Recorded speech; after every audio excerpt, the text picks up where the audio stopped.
Hello, hello, hello. Apa kabar semua? Hari ini aku nak pakai spek mahal nih. Aku nak minta sedikit advantage handsome sikit. Lebih handsome daripada Peter Anthony. Tak apalah, dia lebih kaya dari aku, lebih berkuasa daripada aku. Tapi satu perkara yang aku menang sekarang, aku tidak dihukum penjara lah. Apa yang berlaku sebenarnya? Berita hot yang paling hot dan hot di seluruh Malaysia adalah apabila Menteri Sabah, bekas Menteri Sabah dipenjara 3 tahun dan denda RM50,000. Wow, wow, wow, dan wow. Apa kesalahannya? Memalsukan dokumen. Siapa orangnya? Ya, orangnya adalah Peter Anthony. Dari mana dia? Dari parti warisan, tapi sudah keluar parti warisan. Sekarang sudah ada partinya sendiri. Aku nak terpikir-pikir lah kan. Agak-agak rugi tak Peter Anthony keluar dari warisan? Apa tujuan dia keluar dari warisan dulu? Adakah benar menurut spekulasi ada orang cakap untuk menyelamatkan diri supaya penghakiman ataupun kesnya di mahkamah boleh digugurkan? Tapi kalau boleh digugurkan, akhirnya apa yang dia dapat? Tiada apa-apa, rugi kan? Yang dikejar tak dapat, yang digendong berciciran. Akhirnya hari ini bekas Menteri Sabah ini, yaitu Peter Anthony, dipenjarakan 3 tahun dan denda RM50,000. Bermaksud, kalau ini benar, bermaksud Peter Anthony akan terlucut secara sah sebagai ahli parlimen dan adun Sabah. Dan yang menariknya, adakah Peter Anthony akan mendapat keistimewaan seperti Najib bosku juga? Karena Najib bosku selama ini sudah dijatuhkan hukuman penjara 12 tahun dan denda 210 juta. Tapi sehingga hari ini masih kesana kesini, kesana kesini, kesana kesini, kesana kesini, makan lagi sana sini kan. Sudah hukuman penjara tapi sedang menunggu keputusan resmi rayuannya di Mahkamah Persekutuan. Tapi dia belum dipenjara. Dia hanya boleh dipenjara selepas keputusan Mahkamah Persekutuan. Jadi ini yang kita tunggu.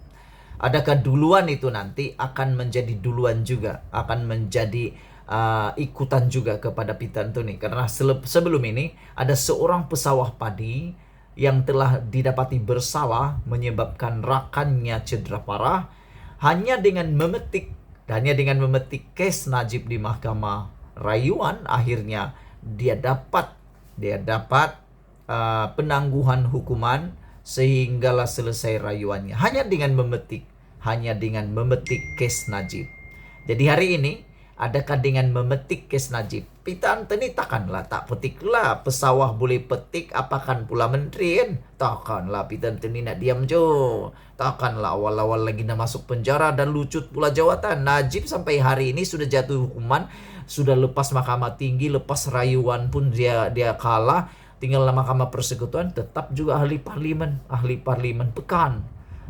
Masih lagi ahli parlimen, belum lucut lagi jawatan sebagai ahli parlimen. Adakah Peter Anthony juga akan menerima nasib sama seperti Najib, keistimewaan sama seperti Najib? Itulah yang aku pernah kata sebelum nih. Dengan keputusan Najib itu ada duluan sudah. Jadi aku rasa Peter Anthony akan guna kes Najib untuk beliau dapat bebas sementara waktu kesana kesini.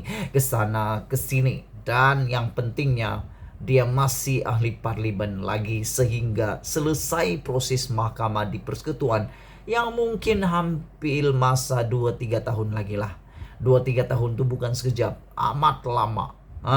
Itu peluang yang bagus untuk membersihkan diri mereka.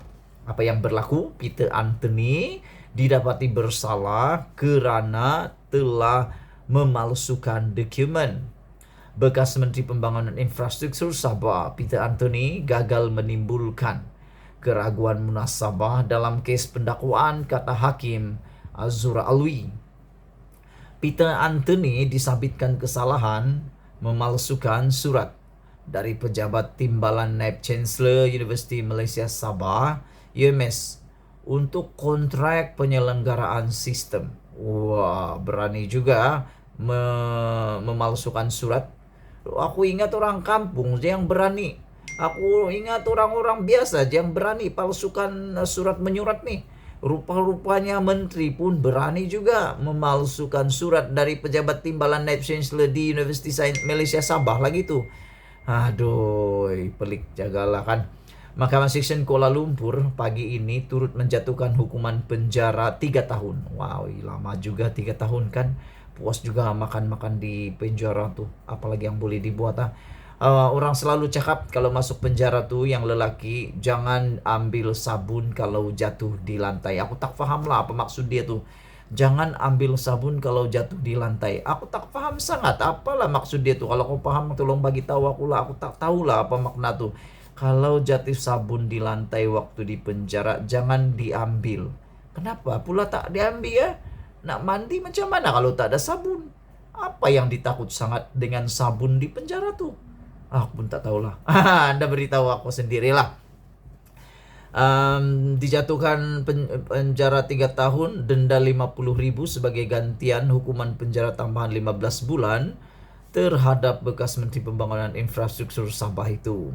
Hakim Azura Alwi memutuskan Peter Anthony menimbulkan keraguan munasabah dalam kes pendakwaan. Gagal. Hari ini ditetapkan untuk keputusan peringkat pembelaan kes terhadap bekas pemimpin warisan dan presiden semasa kesejahteraan demokratik masyarakat KDM yang berpengkalan di Sabah itu.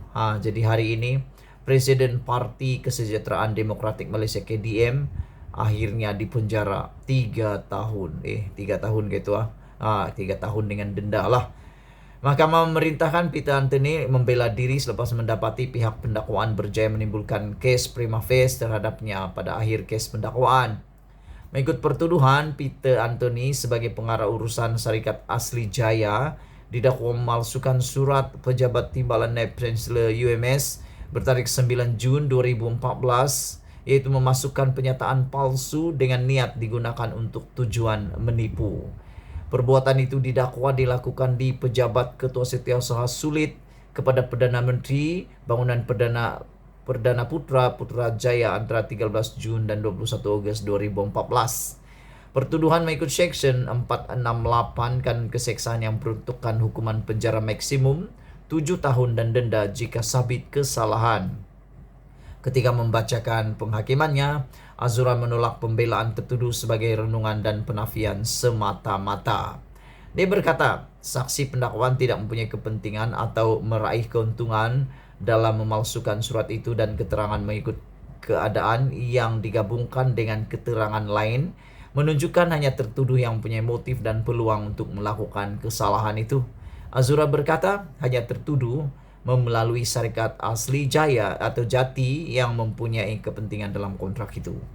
Mahkamah mendapati walaupun tiada bukti langsung yang menunjukkan Anda telah memalsukan dokumen dengan menulis tajuk terhadap keterangan mengenai mengikut keadaan dan keterangan untuk mewujudkan bahawa hanya Anda sahaja yang punya peluang untuk memalsukan keterangan ini mencukupi untuk membuktikan yang Anda telah memalsukan dokumen itu, katanya lagi.